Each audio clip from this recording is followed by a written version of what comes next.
আপনি যখন আপনার মায়ের গর্ভ ছিলেন আপনার মাকে ইমো ব্যবসা করতো?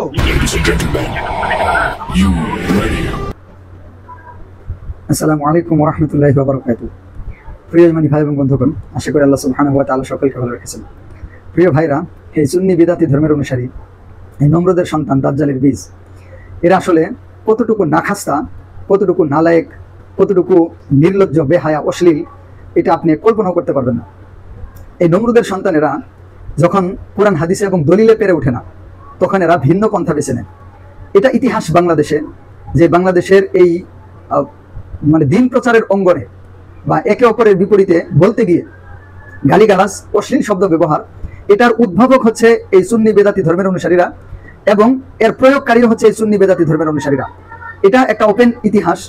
সেই শুরু থেকে এই আহমদ রেজা খান বেরেলভির যে সমস্ত এই নাপাক সন্তানগুলো আছে বাংলাদেশে, এই নাপাক সন্তানেরা উলামায়ে কেরামের সাথে যখন দলিল, কোরআন, হাদিসে পেরে ওঠে না, তখন এরা বরাবরই গালিগালাজ করে এসেছে এবং এখন পর্যন্ত চলমান। কিন্তু আমাদের উলামায়ে কেরামগণ এটার যেমন কু তেমন মু দিতে গিয়ে শালীনতা বজায় রেখে কিন্তু কিছু কথা বলে থাকেন। যেমন এই যে বাপ সারা ছেলেটা, এই বাপ সারা ছেলেটা দেখেন, এই আমাদের বর্তমানে মুফতি রাকিব ভাই, তিনি যেভাবে, আমাদের রাকিবুল ইসলাম ভাই যেভাবে সুন্নি বেদাতি ধর্মের অনুসারীদের মুখোশ উন্মোচন করতেছেন, তো এরা কিন্তু তার সাথে কোনোভাবেই পেরে উঠতেছে না। আপনারা ভিডিওগুলা দেখতেছেন, এই সুন্নি বেদাতি ধর্মের অনুসারীরা একদম মানে হাবুডুবু খাচ্ছে, একদম নাকে খত দিচ্ছে। কিন্তু এই যে আরেকটা ফয়সাল, যেটাকে আমি উপাধি দিছি বাপ সারা সন্তান, এই বাপ সারা সন্তান বলার পিছনে কারণ আছে, আপনারা পিছনের ভিডিওগুলো দেখলে বুঝতে পারবেন এরা আমি বাপ সারা সন্তান কেন বলি। তো এই বাপ সারা সন্তানটা আমাদের মুফতি রাকিবুল ইসলাম সাহেবের কাছে কল দিয়েছেন। তো দিয়ে, যদি তুই আসলেই মানে কোনো বাপের সন্তান হইতি, তুই যদি কোনো আসলেই কোনো হালাল মায়ের সন্তানের গর্ভে জন্মগ্রহণ করতি, তাহলে এর উচিত ছিল যে সে যে বিষয়টা নিয়ে বর্তমান সময়ে বিতর্ক চলতেছে, ইবলিশের বানিয়ে দেওয়া যে নাপাক জশ্নে জুলুসে ঈদে মিলাদুন্নবী, যে নাপাকটা এই নমরুদের সন্তানেরা, এই সুন্নি ধর্মের বেদাতি ধর্মের অনুসারীরা যে নাপাকটা খেয়ে বগল বাজাচ্ছে আর এটাকে তাদের এই সুন্নি ধর্মের সবচেয়ে বড় উৎসব মনে করে উদযাপন করে, এই বিষয়টা নিয়ে কথা বলবে। সে যদি আসলেই হালাল সন্তান হতো, হালাল মায়ের সন্তান হতো এবং আসলেই সে যদি তার বাবার সাথে বিয়ে করা, তার বাবার বিয়ে করা স্ত্রীর গর্ভে জন্মগ্রহণ করতো, তাহলে সে কিন্তু এই বিষয় নিয়ে কথা বলতো। কিন্তু দেখেন এই বাপ সারা সন্তানটা এই বিষয় নিয়ে কথা না বলে দেখেন কি প্রশ্ন করে। আসেন আমরা একটু শুনে আসি। আসসালামু আলাইকুম। ওয়ালাইকুম আসসালাম। আসসালামু আলাইকুম। ভালো আছেন রাকিব সাহেব?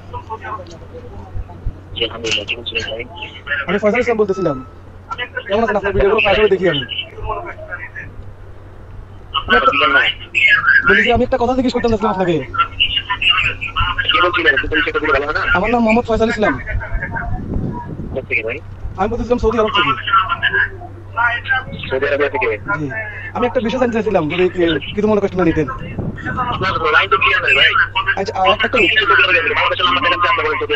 একটা মিনিট। না, এটা আমি ইন্টারনেট থেকে কল দিয়েছি, আপনার বাংলাদেশ নাম্বার থেকে হতে পারে। আমি শুনুন, আমি একটা বিষয় জানার জন্য কল দিয়েছি। হোয়াটসঅ্যাপে তো কল দেয় না। আমি বলতেছি, আমি কথাটা শুনে 1 মিনিটের কথা বাস। এই আপনি যখন আপনার মায়ের গর্ভ ছিলেন আপনার মাকে ইমো ব্যবসা করতো, মানে ভিডিও কল দিয়ে মানুষের টাকা খাইতো, আপনি যে ব্যবসাটা বর্তমানে করতেছেন ইমো ব্যবসা ছিল। আপনারা দেখতে পেলেন আপনার মা, এই বাপ সারা ছেলেটা, এই নমরুদের বীজটা, সে রাকিব ভাইকে কি প্রশ্ন করতেছে। আমি 100% গ্যারান্টি দিয়ে বলতে পারি, ও যাকে বাপ ডাকে সে তার বাপ না। এই বাপ সারা ছেলেটাকে, এই হারামজাদাটাকে আমি তার মেসেজের অপশনের মধ্যে অনেকগুলা মেসেজ দিয়েছি, আমি তাকে সালাম দিয়েছি। এই বাপ সারা সন্তানটা, এই হারামজাদাটা সালামের জবাব পর্যন্ত দেয়নি। এই বাপ সারা ছেলেটা এত বড় মানে ধোঁকাবাজ যে সে সালামের জবাব পর্যন্ত দিতেছে না, কারণ তখন তাকে এলেমের ময়দানে বাহাসে আসতে হবে বা কথা বলতে হবে। কিন্তু এই বাপ সারা ছেলেটা কিন্তু এই দলিল প্রমাণ সম্পর্কে কিছু জানে না। এই বাপ সারা সন্তানটার কোনো দলিল নেই। আপনারা দেখবেন এই বাপ সারা সন্তানের যতগুলো ভিডিও আছে, একটাতেও কোনো প্রকার দলিল নিয়ে আলোচনা নাই। এই বাপ সারা ছেলেটা শুধু এই সেই আলতু ফালতু বিষয় নিয়ে কথা বলে এবং সে তার মানে তার যে সে যে বাপ সারা সন্তান, এর একটা প্রতিক্রিয়া সে দেখায়। তো এখানে বিষয় ছিল জশ্নে জুলুসে ঈদে মিলাদুন্নবী নিয়ে, যেটা তোদের ধর্মের, এদের ধর্মের মূল বিষয়। তো এই বিষয়টা নিয়ে কথা বলা, কিন্তু ও যে আসলে ওই যেরকম ওই হামজাদা হওয়ার কারণে সে এখন এই বিষয়টাকে প্রকাশ করতেছে। ওই যে কুল্লু ইনাইন ইয়াতারাশাহু বিমা ফিহি, প্রত্যেক পাত্র থেকে তাই বের হয় যা তার ভিতরে থাকে। তো দেখেন এখন এই বাপ সারা সন্তানটা কি বলতেছে। অতিষ্ঠ হয়ে গেছে, একবার অতিষ্ঠ হয়ে গেছি। এই ইমো ব্যবসায়ী ছেলেরা কি বলবো, অতিষ্ঠ হয়ে গেছি। মানে সে বাধ্য হলো, প্লিজ আপনারা যদি কি আমার কথা মনে কষ্ট থাকেন, এখন থেকে চলে যান, এখন থেকে চলে যান। আমি অতিষ্ঠ হয়ে গেছি ইমো ব্যবসায়ী ছেলের জন্য। এই এখন এর মা গর্বে ছিল, এর মা তখন ইমো ব্যবসা করতো। অন্য সময় তো করতে ঠিক আছে কথা, এই যখন গর্বে আসছে তখন কেন ইমো ব্যবসা কথা বললি, তখন কেন ইমো ব্যবসা করতে বন্ধ করলি না? তোকে টাকা এত ফেলে দিল, এখন তোর ফোন রাখি বড় হওয়ার পর সে কল ব্যবসা করে, সে কল ব্যবসা করে, তুই ছিলি ইমো ব্যবসায়ী, তোর ফোন হচ্ছে কল ব্যবসায়ী। দেখেন সে কিভাবে একজন মাকে নিয়ে কোনো প্রকার প্রমাণ ছাড়া একজন মাকে নিয়ে কিভাবে কোন শব্দে কথা বলতে পারে। এখান থেকে আপনারা বুঝতে পারতেছেন যে এই যে আসলেই ওর বাবার সন্তান না, এই যে আসলেই এটা বাস্তব প্রমাণ হচ্ছে এটা। এখন যদি এই বাপ ছাড়া ছেলেটাকে আমি বলি যে তুই যেমন ফেসবুকের মধ্যে এখন ভিডিও দিয়ে কথা বলিস, তোর মা এরকম ভাবে বিভিন্ন শরীরের অংশগুলাকে দেখিয়ে মানুষের কাছ থেকে এরকম ভিডিও বানাইতো, ভিডিও বানিয়ে ভিউ ব্যবসা করতো এবং মানুষকে তার শরীর দেখায় আকৃষ্ট করে সে তাদের সাথে পতিতাবৃত্তি করতো, তখন কেমন হবে? কিন্তু আমরা তো এই সমস্ত বলতে চাই না, কারণ আমরা এদের মতো বাপ ছাড়া নই, এদের মতো হা নই।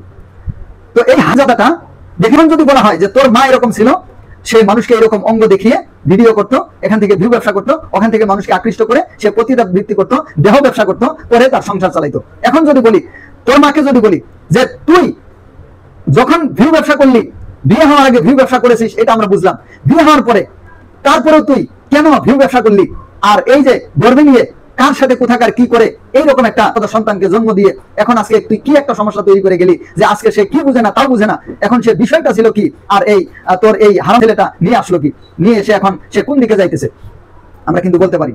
এবং এটা টিট ফর টেট, এবং এটাই বাস্তব। এই যে আসলে এই যে আসলে বাপ ছাড়া, এই যাকে বাপ ডাকে সে তার বাপ নয়, 100% গ্যারান্টি, এটা সত্য। আমাদের ছোট ভাইকে কল দেয়, ছোট ভাইকে কল দিয়ে তখন দলিল দেয়, দলিল দেওয়ার পরবর্তীতে সে করে কি দলিলগুলো কেটে দিয়ে তার মতো ভিডিও এডিট করে পরবর্তী বলে কি তুমি ফালাই তুমি ফালাই গেছে। এর পরবর্তীতে বড় আলেমদেরকে কল দেয়, ইনফ্লুয়েন্সার ছিল তোমাকে এটা করে শিখেছে, তোমার এতটুকু তো শিখে বসে ছিল কি আলেমদের সাথে এই ব্যবসা করেছে, এই ব্যবসা আলেমদের সাথে করেছে, তোমাকে তো এইটাও তো শিখানো প্রয়োজন ছিল। তোর মা কি তোকে এটাও শিখায় না যে একজন মা সম্পর্কে কি বলা উচিত? তাহলে তোর মা তো আসলে প্রতিটা কি শিখাবে? এর কোরআন হাদিস বুঝে সাথে না, কারণ সে আপনার কথাগুলো কেটে ভালো কথাগুলো সাইডে রেখে দিবে। এর পরবর্তীতে আপনি কল কাটে দেখেন, আপনি তো লাইতেছেন এগুলো সে অনলাইনে ছাড়বে, দরকার নাই এই সমস্ত সন্তানকে কল দিন না আপনারা। এই মুহূর্তে করতেছে এর লাইনটা সে করছে এখন বড় বড় আলেমদের কালো দিন যেহেতু রসুল করে সালি হুজুর, এখন আমি যদি বাইরে মোকাম খুদিতে কল দিতে একটা ফটো দেখে শুনি, এরপর যখন দুই পক্ষ থেকে গালাগালি করি, তোর মা যেমন দেহ ব্যবসা করতো, ওই দেহ দেখায় তুই এখন এটা জারি রাখতেছিস, কেমন লাগবে? কমে তো বড় বড় আলেমদেরকে আমি সম্মান করি, এখন আমি কমে আলেমদেরকে যারা বড় বড় নাম করা আলেম এদেরকে আমি কল দিয়ে জিজ্ঞেস করছি এটা তুলে দেন, ওইটা তুলে দেন, ওইটা তুলে দেন, ওইটা তুলে দেন, কিরকম লাগবে আপনাদের? কমে তো আপনাদের কিরকম লাগবে? এটা আপনারা যদি বলে হ্যাঁ ঠিক আছে আপনারা আমাদের আলেমদেরকে কল দিয়ে উত্তর করেন, আমি কল দিতে রাজি, 100 কল দিতে রাজি, আমার কোনো সমস্যা নেই। আমি তার ফাইতেছি না, আজকে আমি ডলার দিয়ে তার কল দিচ্ছি, ডলার দিয়ে ইমো ব্যবসায় ছিল আমি কল দিচ্ছি, সকাল থেকে কল দিতে আসছি, ফাইন নাই ভাই তোমার কিছু ইমো ব্যবসায় ছিল কথা দিচ্ছি, আরো কিছু কথা বলতাম, ও তো কল কাটি ফেলাইছে বেয়াদবের বাচ্চা বেয়াদব। এই সমস্ত ইমো ব্যবসায়ীদের ছেলেদেরকে কল দিয়ে না, এদেরকে দলিল ফটো দেখো না। এই ইমো ব্যবসায়ীর ছেলে তোর যদি সাহস থাকে তুই মানে সালুদের সাথে সরাসরি বস, আলাউদ্দিন জিয়াদুর সাথে সরাসরি বস, ইমো ব্যবসায়ীর ছেলে কল ব্যবসা বন্ধ কর, তোর মাকে তো ইমো ব্যবসা কি করতে কল ব্যবসা, ইমো ব্যবসায়ীর ছেলে এ ফেসবুক ব্যবসায়ীর ছেলে, পতিতার ছেলে। তুই যে বললি যে তোর ওই আব্বা এই দলিল প্রমাণগুলা কেটে কেটে তারপরে কথাগুলা দেয়, তো তোর যে সমস্ত আব্বারা উনারে কল দিয়ে কথা বলে তোর আব্বাদের বল রেকর্ড করে দলিল প্রমাণগুলা কেটে দিয়ে যদি উনি ভিডিও ছাড়ে তাহলে সেটা প্রমাণ দেখা। তুই পতিতার সন্তান এটা কর, কিন্তু তুই তো তা করতে পারতেছিস না, তাহলে বোঝা গেল তোর কথা মিথ্যা। আর এ ফেসবুক ব্যবসায়ীর ছেলে, তোর মা যেরকম ভাবে দেহ ব্যবসা করতো ফেসবুক দিয়ে, তুই এখন এটা করতেছিস, এটা জারি রাখছিস। তোর ওই উসমান গনি সালেহি ওই দাজ্জালের বীজটা লুৎফর রহমান ফরাইজি সাহেব যে বাহাসের ছেলে হলো, তোর বাপ গ্রহণ করলো না কেন? তোর মায়ের স্বামী গ্রহণ করলো না কেন? আর ওই যে আলাউদ্দিন জিলাপি, ওই জিলাপি বাহাসে আসবে, জিলাপি বাহাসের লোক। আর তোর এই উসমান গনি সালেহি একে যে বাহাসের ছেলে জানানো হলো, সে কি বাহাসের ছেলে গ্রহণ করছে? আর তুই যদি কেউ জানতে চায় কল দিবে, সমস্যা কি? তোর এই আব্বারা এরাই তো বিভিন্ন ভাবে এই সমস্ত বিভিন্ন নাজায়েজ ভণ্ড ভুয়া এই সমস্ত কথাগুলা ছাড়ে, এগুলা তারা প্রচার করে যেগুলা ইসলামের মধ্যে নাই। এই সুন্নি ধর্ম তোরা যদি আলাদা নাম দিয়ে ধর্ম পালন করিস এতে তো আমাদের সমস্যা নাই। যেমন বাংলাদেশের উলামায়ে কেরামের কথা হচ্ছে, কাদিয়ানীরা যদি আলাদা নাম দিয়ে কাদিয়ানী ধর্ম নাম দিয়ে তারা তাদের ধর্ম পালন করে এটা আমাদের কোনো সমস্যা নাই। যখন ইসলামের কথা বলে তখন আমাদের সমস্যা। তো তোরা সুন্নি ধর্ম পালন করবি, বেদাতি ধর্ম পালন করবি, নাজায়েজ ধর্ম পালন করবি, জিন্দিগি ধর্ম পালন করবি, সেটা কর। কিন্তু ইসলামের মধ্যে এই সমস্ত নাজায়েজ যখন ঢুকাস, এই সমস্ত নাজায়েজ পাপ যেগুলো ইসলামের মধ্যে ছিল না কখনো, আর এগুলাকে ইমানের মাপকাঠিতে দাঁড় করে দিয়ে এগুলাকে তোরা চালাইতে চাস, তখনই তো সমস্যা না, তখনই তো এগুলাকে মেনে নেওয়া যায় না। তো এই ফেসবুক ব্যবসায়ী ছেলে, তো তুই এত বড় পান্নেওয়ালা, তাহলে তুই মেসেজের রিপ্লাই দিস না কেন? এবং তুই তো আসলে জাহেল, তুই তো আসলে চরম পর্যায়ের জাহেল। তোর কি কোনো এলেম আছে? তোর কি কোনো কিতাবের যোগ্যতা আছে? তোর কি কোনো দলিল আছে? থাকলে তো তুই তাকে উনি যে বিষয়টা নিয়ে কথা বলছে সেটা নিয়ে কথা বলতি। তুই তো ওই যে হারাদা, ওই যে পতিতার ছেলে, ওই যে ফেসবুক ব্যবসায়ীর ছেলে, এখন তোর ওই ভিতরের সমস্যার কারণে ওই যে প্রত্যেকটা ক্রিয়ার একটা প্রতিক্রিয়া থাকে, তোর প্রতিক্রিয়ার কারণে তুই তাকে এই বিষয় সম্পর্কে জিজ্ঞাসা করেছিস, তার মাকে নিয়ে তুই প্রশ্ন উঠাইছিস। তুই তো আসলে এরকম। তো তোরা যদি হালাল জাদা হইতি তাহলে এগুলা করতি না। তো আশা করি আমার প্রিয় ইমানি ভাই এবং বন্ধুগণ আপনারা বুঝতে পারতেছেন এদের লেভেলটা কি, এদের জন্মের পরিচয়টা কি এবং এদের ধর্মটা আসলে কি। এরা কোনোভাবে ইসলাম ধর্মের অনুসারী নয়, এরা হচ্ছে সুন্নি বিদাতি ধর্মের অনুসারী, এরা হচ্ছে এরকম একটা হারাম ধর্মের অনুসারী, এরা হচ্ছে এরকম একটা কাদিয়ানিরা যেমন একটা ধর্ম পালন করে ইসলামের কাছাকাছি ইসলাম না, শিয়ারা একটা ধর্ম পালন করে ইসলামের কাছাকাছি ইসলাম না, ঠিক একইভাবে বাংলাদেশে এই সুন্নি এই বিদাতি ধর্ম এটা আলাদা একটা ধর্ম, এটা ইসলাম ধর্ম না। যদি ভাগ্যে হেদায়েত থাকে অবশ্যই বিষয়টা বুঝবেন। আল্লাহ তাআলা হেফাজত করেন, আমিন। আসসালামু আলাইকুম।